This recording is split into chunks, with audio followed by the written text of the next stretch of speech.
সাম্প্রতিক হলিউডের দ্বিতীয়বার সুযোগ কেন দীপিকা পাদুকোন ছেড়ে দিয়েছেন? হঠাৎ করে এমন বিষয়টি সোশ্যাল মিডিয়ায় আলোচনায়। 2017 সালে XXX জনপ্রিয় cinema return of gender case এতে অভিনয় করেছিলেন দীপিকা পাদুকোন প্রথমবার ইন্টারন্যাশনাল সিনেমায়। এরপরে আর হলিউডে কাজ করেননি। কিন্তু সাম্প্রতিক জানা গিয়েছে 2026 সালে আবারও প্রস্তাব পেয়েছেন দীপিকা পাদুকোন হলিউডের কাজের জন্য, কিন্তু সেই কাজ ছেড়ে দিয়েছেন। বিষয়টা সাম্প্রতিক সোশ্যাল মিডিয়াতে প্রকাশ পেয়েছে।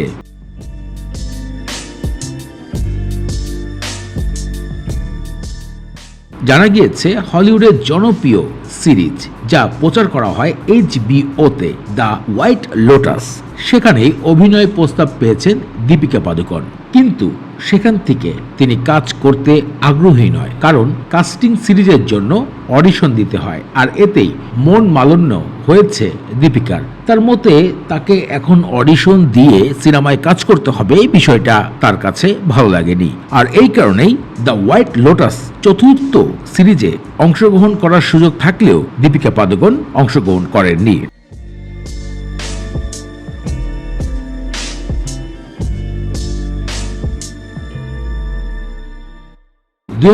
সালে XXX সিরিজ সিনেমাতে তিনি অভিনয় করেছিলেন বিশ্বের জনপ্রিয় অ্যাকশন নায়ক ভিন ডিজেলের বিপরীতে।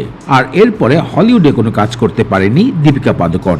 আবারও 8 বছর পরে হলিউডে সুযোগ পেলেও সুযোগটি তিনি কাজে লাগাননি, ছেড়ে দিয়েছেন ওয়েব সিরিজে কাজ করার সুযোগটি। সাম্প্রতিক বিষয়টি সোশ্যাল মিডিয়াতে অনেকটা আলোচনায় এসেছে।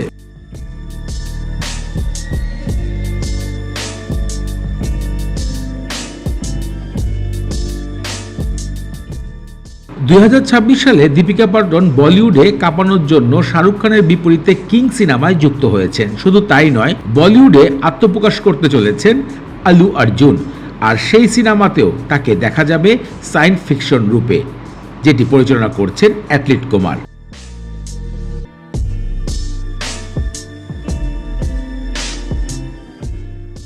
বলিউডে নিজের রাজত্ব থাকার কারণে হয়তোবা প্রতিবার সুযোগ থাকলেও হলিউডে যেতে চান না দীপিকা পাদুকোন। বিষয়টি আপনাদের কাছে কি মনে হয় ভিডিওতে কমেন্ট করে জানাবেন।